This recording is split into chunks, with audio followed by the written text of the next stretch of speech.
You ever get punched in the throat? Greetings, everyone, and welcome to another week of BlastCast. Once again, this is Jarvis, and with me, as always, is my bastion of common sense, Lightning Dragon. Of course, this week we got to see an updated set of, well, at least an updated picture for the Xi'an, and Teenage Mutant Ninja Turtles much. There's been some fan arts on there that's been put up. I'll throw some of that up here, where you can kind of see where it does blend very well with the new Teenage Mutant Ninja Turtles. It's kind of funny, actually.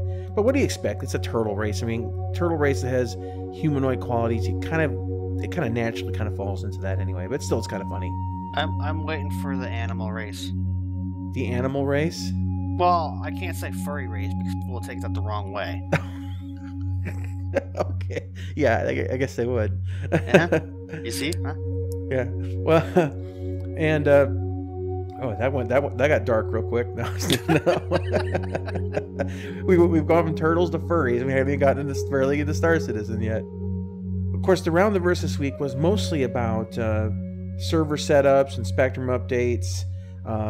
They did mention a few good things, like the idea that ship persistence is coming to life, and that's something that I really want, because whenever you play the Persistent Universe, you've basically got to log in to either Port Olisar or into Grimhex, depending upon your crime standing. And I would really like to be able to log out wherever and log back in wherever. Also, as well, as most people know, you can buy fuel, you can buy ammo and things like that. But the simple way to bypass it is just to land and resummon your ship, and then you don't have to worry about paying for any of that stuff. So this should make it easier for them to test the economy when there isn't a workaround like that out there. And yeah, so that's going to be a very important part for 3.0. They did discuss the whole Miles Eckhart mission chain thing. He's the one NPC that we saw that basically during the demo where they went down there and they talked to him and they betrayed him at the end or whatnot.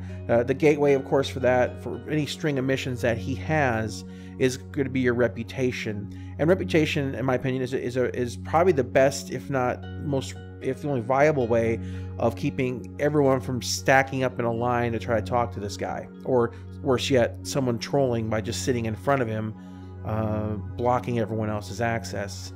Having this kind of gateway. Dancing pandas. Dancing pandas. Yeah, you can have like one person sitting down and everyone else in front just dancing to piss them off. But no, the thing is that you know how the internet is. I mean, when it comes to MMOs and things like that, every time there's a chance to block something, like if you Star Trek Online, for example, there's an engineer skill that you have where you throw down this cover shield, and for the longest time, you couldn't walk through it. It was very big, very obnoxious, and engineers would block doorways because it had a very long downtime, and they would block whole hallways off from other players and bases where people couldn't get around it. And people do stuff like that all the time, or they all stack on top of an NPC so you can't click on it. Basic thing. So when you're designing an MMO, do any regards, you have to take in the butthead effect. You have to go in there and program the idea that 5% of your user base or so are basically their idea of fun is ruining your fun. Now they went back over Levski a little bit. Now what was interesting to me here is when they talked about it is that they are setting up smuggling areas. I'm happy about that.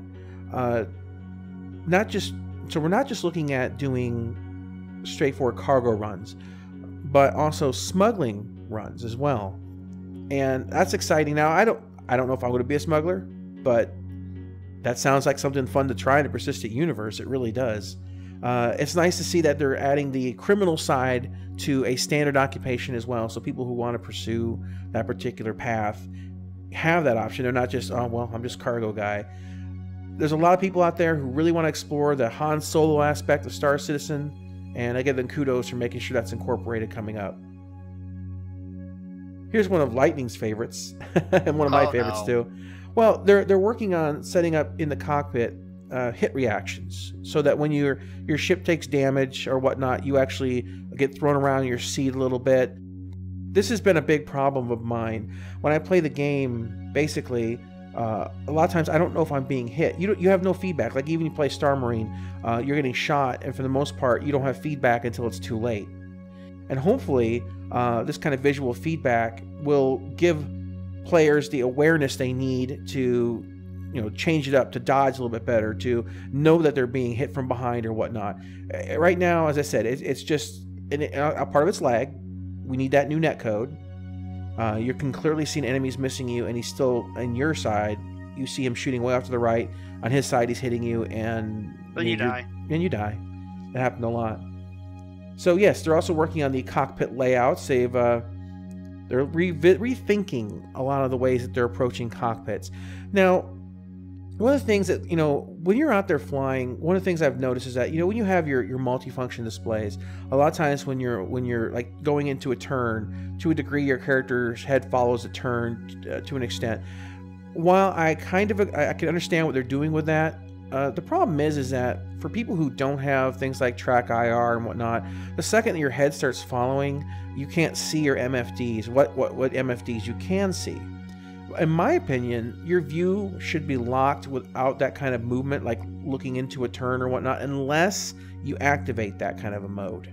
Like, if, for example, in a combat situation where you may want to be able to see your MFDs all the time, you may want to have that locked view, and you can use your radar and stuff to track your opponent. But in racing, you may want to have the one where you turn into the view, so that you can, be better at making that tighter corner. There's also the option, of course, to track your target, where you actually the camera pans the target all the time. That's my least favorite view, because to me, I lose a lot of situational awareness to a degree. You get the tunnel vision, and sometimes you can't see where your ship's going very well. But it's something that you could snap to really quick, just to get, you look up and then turn it off, look back down, so you can kind of see where he is facing real fast. So yeah, I hope they keep working on the cockpit layouts. As I said, we talked about this before, there's a lot of wasted space out there. And I think Lightning would agree that, wasn't it early on, the Retaliator had pretty decent MFD layouts, didn't it?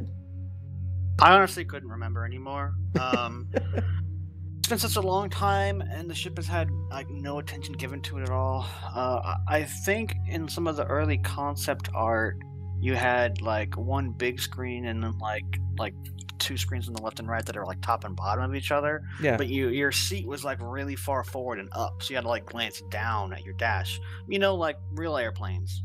Yeah, I don't mind the glancing down thing, as long as it's secondary information or system settings and things like that. But general combat information you need to have on your screen at all times. So the last thing we want to talk about here, and this is kind of going to go into a deeper discussion, because it's something that was mentioned, and what Brian Chambers had mentioned in the Happy Hour, which thankfully is going to go bi-weekly, because I felt that show was kind of skirting on, 1 week was good, 1 week wasn't, so let's just skip the bad ones and just stick with the good weeks. So he had mentioned, when he started talking about the planets, when they were originally doing the procedural planets, that when the first time we heard the story is that, this guy developed it, they were showing it one day, and there was a dot off in the distance, and they spent all this time flying to it, and then eventually they flew down to the planet, what just happened? But there was a snippet he added to that story in the beginning that kind of caught my attention, that the reason that this gentleman went out and actually started to look at this technology, he said, all these assets that are coming into the game, all these things have to work with this kind of scaling, this level of detail. They have to be built for what we want to do in the future. See, if they had made planets later, they'd have to go back and retool all the assets to work with the planets. So it was his realization that we got to do this now as the baseline that made them go ahead and push for that. And they did it very well, because it was only after that first demo came out, it was within 2 weeks, they had the People to Planet video out. So, and as we all know from what we've last seen, the technology's come a long way. So the reason I'm talking about this is that it goes to show that how important it is when you're building a game, even if it gets delayed, to make sure that your foundation is solid. And there's a comparison we can make on this, and I think Lightning would agree on this. Elite Dangerous. Elite Dangerous has made some massive missteps when it comes to multi-crew. The last patch came out, and basically they didn't program multi-crew with the idea of, for example, trolls. So you'll have people join your ship random people, and they'll jump in. They'll start firing guns at a station. You say you're in your Anaconda or whatever. Station fires back because now you've engaged the station. Boom, $30 million insurance cost because some guy jumped into your ship. Only 30 million? Well, it could be more. I mean, so, the thing is that, so that's just because some guy joined your ship and there's nothing you can do. So they're trying to introduce this karma point system, which is like, in my opinion, way too little, way too late. The money situation. People join your crew, they were making less money than it was if just two people took two ships out. If there's no incentive to get people to even crew together, there's no real advantage because you're stripping off, like, if I could give you an example, like I have a Python that I really like, and I doubt I'll ever go past that because it's the ship I like the most. Now, I have a lot of weapons that are geared towards just the individual pilot. If I wanted gunners to be on there, I'd have to switch out my guns to turrets, so the gunners could run those turrets. What's the other ship counter to the Anaconda? It's like the I want to call it a cruiser, but it's the Federation ship or something. Yeah, there's three of them now. There's three now. Yeah, there's an Imperial one too. So yeah, it doesn't really matter to me what they're called so much, but when you create a situation where multi-crew, where there's no upside and massive downside, and that's a thing where a lot of people like to compare Star Citizen development to Elite Dangerous development. It's like, oh, but look how far Elite Dangerous has come. Now, Elite Dangerous is a decent game. I own it. I'm up to date on all the expansions and all that. But the thing is that, as I like to say, it's a mile wide and an inch deep. And every time they try to add one of these features, it adds maybe a couple more things you can do, but generally speaking, it's still an inch deep. The Federal Corvette, that's the name of the ship. This is a ship that I would love to get, but my biggest problem with Elite is they make it such a chore to get money. And in fact, they've actually gone out of their way to nerf ways people have found, like, oh, this one way to make money is really amazing, so everyone starts doing it because it's the easiest way to make money. That thing we talked about, I think it was last week, about the meta, and then they saw that and they said, whoa, people are making money easily, we can't have that. And so they I think they just flat out removed, either it was a mission or it was an item. They just took it out of the game because people were making too much money on it. So that's a knee-jerk reaction, as you like to say, and honestly, they should have looked at it and said, well, why are people doing this?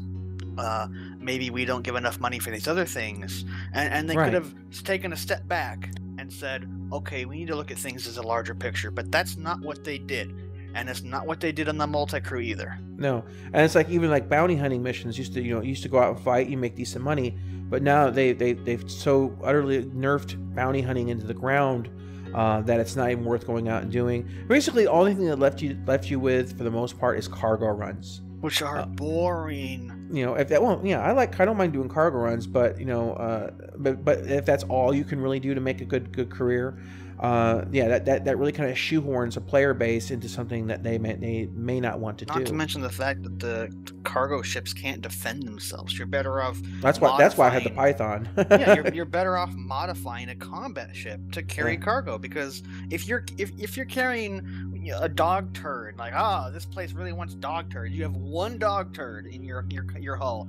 Maybe it's 1 ton or whatever of dog turds. I'm staying away from your dealer. You can have 500 tons total capacity in your ship, but you have one thing in there. Doesn't matter what it is. Pirates will be like, haha, I'm gonna pull you out of warp because what you have is mine. You want a dog turd? Yeah, it's definitely been an experience we both had in that game. So you should never ever have anything in your cargo, even if you're doing combat. Never loot anything unless you want pirates to attack you, and then dump your cargo before you leave. Otherwise, you're gonna get pulled out of. You're gonna be interdicted and stuff. And their interdiction thing, there's no counter to it. It's play a mini game or be pulled out. There's like, you can install. There's no counter equipment. Yeah. So if there was a counter to it, not saying you don't want to be interdicted, but like make it harder for them, that there is nothing like that. It's just they either interdict you because their minigame skills are better than yours, or you get away because they're not as good. So you see what I do? You fly the Python, you just power down, let them pull you out, and then instantly jump again because you have a bigger sig than they do, and they don't affect your jump times. But if you don't have a bigger signature, oh, yeah, you're 100% at the mercy of them. Though, as a smaller ships, like smaller combat ships, are more maneuverable, even in whatever transwarp drive, whatever you want to call it. So you can get out of that mini game relatively easy. But if you're in a transport ship, not a huge one, you're just shit out of luck. And if they're a big enough ship, you can't get away. If you're carrying things, you're going to die. It's just everything they have added to the game over time has just felt like one wrong move every single time. And it's just come to the point where in the patch notes, they had harvested salt from the community for use later. Yeah. And that's like someone walking up to you and punching you right in the face and saying, ha ha ha ha. And then there's cops behind them that say, oh, what's going on here? And then the cops are on the guy's side who punched you in the face because, he's like some millionaire or something. Well, the thing is that, so when you look at these missteps that Elite is doing, this is why it's so important that CIG is doing all this at the same time to balance off the cost, the benefits of doing certain things, having multi-crew, of what people are going to do in the persistent universe as we're testing this. Like people go into they clipping, like, for example, taking over your ship, like by just flying up to the outside of the cockpit, jumping in the chair when you got the 8-minute timer. There's things like that. That there's also being in space and someone's in your ship and they just shoot you in the back of the head and take your ship. Or there's these things that the devs get to see that's going on that they can plan around in the future. Hopefully, remove that kind of derpiness. Yeah, and also make sure. Hi, I'm the angry one of the two. He's the angry one. Yeah, so it really comes down to all that. So I'm very happy to have heard that little snippet. That really kind of, I think, it was so funny that one or two sentences to me just really explained so much more why they did the planets when they did it. And I think it would have been nice if they had focused a bit more on that. So, but anyway, whatever. It was still cool to kind of hear it. One other thing in relation of this is the BattleTech game that's coming out. It's Harebrained Schemes is the one who's developing it, I believe. Yeah. They're going to be releasing the backer beta. That's what they're using. Their words, not mine. It's just derpy for me to say. Trying to release it soon, and it was originally planned for May, this month.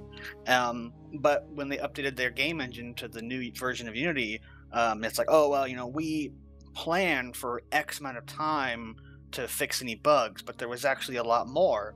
And they just flat out said on the forum post, it's like, there's more bugs than we anticipated, and we're going to have to push the game back. And everyone was very supportive of them. They're like, oh, no, taking all the time you need, better to release a game that works than, release something that's broken, looking at you AAA developers. Yeah, definitely. And I am actually, as I said, I kickstarted that. So when that comes out, I'll probably put some videos up on this channel so that you guys see. I'm a huge BattleTech fan. I grew up playing the basically in high school, the board game. We did double blind rules, everything. I mean, we had whole floors set up as maps. And hours of MechWarrior 3. I even dragged my computer up to a friend's house to play MechWarrior 3 LAN. There you go. The good old days when LAN parties.